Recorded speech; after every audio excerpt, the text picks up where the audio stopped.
Everybody, it's JetsCentral coming back with another video, and in this one I wanted to preview the Week 6 matchup between the Indianapolis Colts at the New York Jets. Okay, but before we get into the preview, if I do sound different, if I do sound stuffed up, it's because I am dealing with a little bit of a cold, but I do apologize for that. But anyway, looking at this game, the Jets are 2-3 on the season right now, and I'm not going to sit here and say that the Jets control our own destiny, because in reality, you can't actually do that. But what I am saying is that it's right here in front of our faces, okay? It's right here. This is a prime opportunity for this New York Jets team to get back to 500 on the year, to get back to competing in this division with the New England Patriots, with the Miami Dolphins, okay? Two teams that have started out pretty solid. And the Buffalo Bills are coming off a great win as well. So this is a huge opportunity for this New York Jets team. It's a prime opportunity, okay? We need to win this game. And it's a very winnable game, too. We're at home. The Colts are 1-3 on the season. I'm not going to go as far as to say that the Colts are a top 10 team or a top 5 team or anything crazy like that. But I will say this. The Colts are 1-3. Okay, very winnable game, like I said. But I don't want this. I don't want us, right? I don't want this Jets team to sleep on Indianapolis. Okay, I just don't want us to do that. When you take a look back and you actually watch the games, yes, this Colts team has won 1 game, lost 3.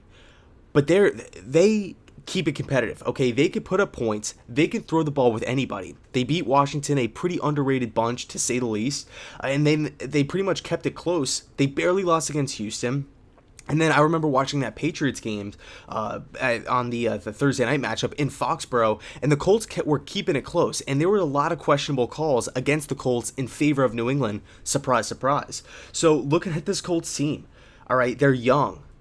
They're fast. They're athletic. Yeah, they don't have the star player. They don't have Antonio Brown. They don't have Todd Gurley. They don't have Julio Jones. But they do have Andrew Luck, okay? A great quarterback in this league. He has great mechanics. He has great footwork, great leader, strong arm. Yes, this arm strength has kind of dipped in recent years because of the injury, and it's not nowhere as near as close to what it once was, when he was at Stanford in his first few seasons in the league. But he could still push the ball downfield. All right, he is extreme field vision. He's mobile. He's tough. He's big. So Andrew Luck is still one of the top quarterbacks in this league. I'm still all in on Andrew. And whenever you have a quarterback of that caliber, you're never out of the game. Okay, it's somewhat similar to Aaron Rodgers in Green Bay. You could just sign guys off the street, suit them up, and play them with Aaron Rodgers.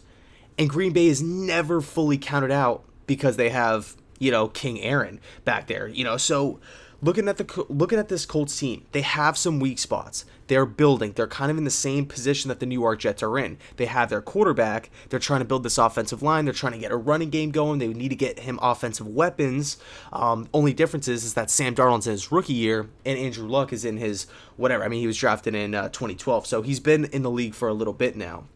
Hell, the Colts were actually the team that allowed the Jets to move up in the draft to get Sam Darnold. So if I was, Todd Bowles, I'd tip my cap to Frank Reich when I run out there, or Ballard, their GM. Just say, give a little salute, because if it wasn't for this trade, if it wasn't for the Colts trading back with us, the Jets could be in a totally different spot than we are right now. And it does look pretty promising as far as the New York Jets' future goes. But anyway, let's talk about this Jets team. Let's talk about how this Jets team can, put up points on this Colts team, and how we can stop this Colts team from them putting up points.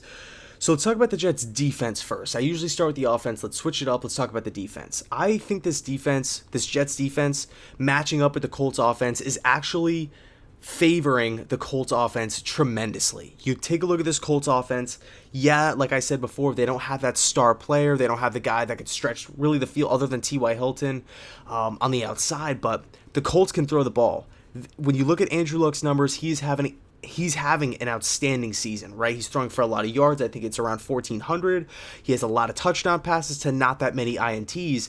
And when you look at the personnel on the team, you have to sit there and look at Andrew Luck and Frank Reich and say, these guys can be great together. These guys can be great because so far, what we've seen, they're doing their thing. And the running game hasn't really been that consistent. I know they have Hines back there making some plays. I liked Marlon Mack, but he's obviously out with injury. So, you look at this Colts offense, they can throw the ball. And the Jets, so far this year, their cornerback play has been pretty solid, but you look at this matchup, Buster Skrine might not play with concussion. Trumaine Johnson might not play. That's 2 of our starting 4 corners. Not to mention Trumaine, who is our best one, our prized free agent acquisition. So this Colts team that can throw the ball at home, they can throw the ball away, they're coming into MetLife Stadium, going up against this banged-up New York Jets secondary. That could be a problem. Okay, Frank Reich is not afraid. He is not afraid to throw this ball 60 times. He's not afraid to tell Andrew Luck, hey, we're going to need you to throw it 55 times today. Okay, and Andrew Luck will, put his head down, accept the challenge, and go out there and try to execute. So I do believe that this matchup favors Indianapolis. I do think that this Colts team will be able to put up points on this Jets defense. I think they're going to be able to pick up first downs pretty easily. Now, the question kind of arises, how do we stop that? How do we try to negate that? If I am the New York Jets, okay, I'm really coming in with 2 plans. I'm trying to play a lot of crazy zones. I'm trying to confuse Andrew Luck at the line of scrimmage, and I'm trying to give him a lot of weird post-snap looks to try to confuse this guy.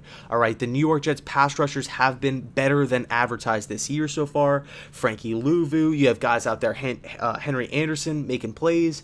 So if this New York Jets linebacking core and pass rush can get after Andrew Luck, and he's sitting back there a little confused on what to do, he's getting confused by the zone, he's getting confused by, just shifts in the backfield, and he's holding on the ball, giving the Jets pass rushers enough time to get after him, I think that might be the best route to take as far as game playing for this Andrew Luck or this Colts offense, if you will. So you got to get after Andrew Luck. You got to sit there and play zone coverage. I would not be opposed to even having more of like a 4-2. Well, it's weird because if if this was a college game, you could kind of switch up the defensive scheme, right? Put running a 4-2-5 defense, 4 linemen, 2 linebackers with 5 secondary members, right? Whether it's corners or safeties, and that really adds speed. It adds that closing ability that you don't necessarily get with a 3-4 or a 4-3. So if I was the New York Jets, you could throw that curveball in there. I mean, a 4-2-5 nickel defense, or even like a 4-2-5 cover 3 zone, something that the Jets have not done at all. That could be really interesting, okay? Because I don't really remember doing anything like that under the Todd Bowles era. So if we could do something like that, maybe just come out of the first half, just give Andrew Luck this exotic, weird look, confusing the hell out of him, because the Colts are not preparing for something like that. Okay, that's probably the last thing in their mind. So I would pull out all my tricks on the defensive side of football. I'd pull out all my tricks.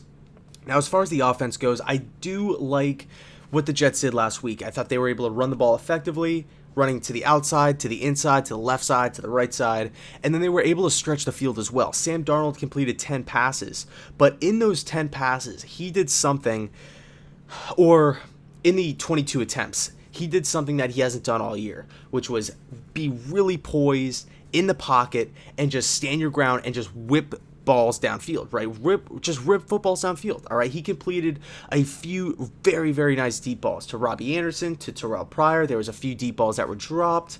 So Sam Darnold is coming off the best game of his career.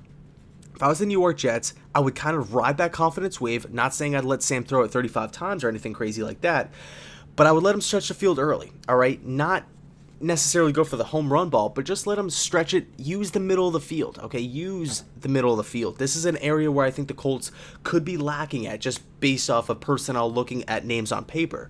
So if you could utilize Terrell Pryor on the crossing routes, that's his favorite route, Jermaine Kearse, Quincy Enunwa, you playing inside the hash marks, I think this Jets team can put up or can consecutively pick up first downs, which then would lead into touchdowns and then field goals. So that's kind of my plan on offense. Use the middle of the field, get Sam Darnold in the shotgun early, get 5 wide, get 4 wide, and just attack. Just attack the middle of the field. Just go full, just keep your foot on the gas pedal pretty much the first half and just see how that goes.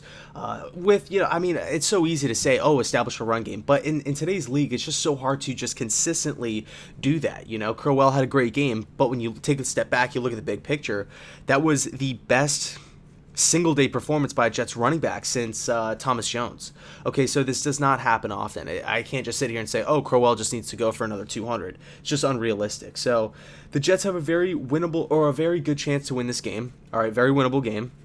But we can't sleep. We can't sleep on this Colts team. Yeah, they don't have the stars, but they do have young players. They do have speed. They do have the athleticism. They have the youth. All right, so right, yeah, a lot of Indianapolis Colts members that are out there trying to make plays, are trying to stick with this team for years to come. So it's going to be a great game, and let me know your thoughts down below in the comment section about this game and how you think this Jets team can beat this Colts team. So with that being said, thank you guys so much for watching, and as always, go Jets.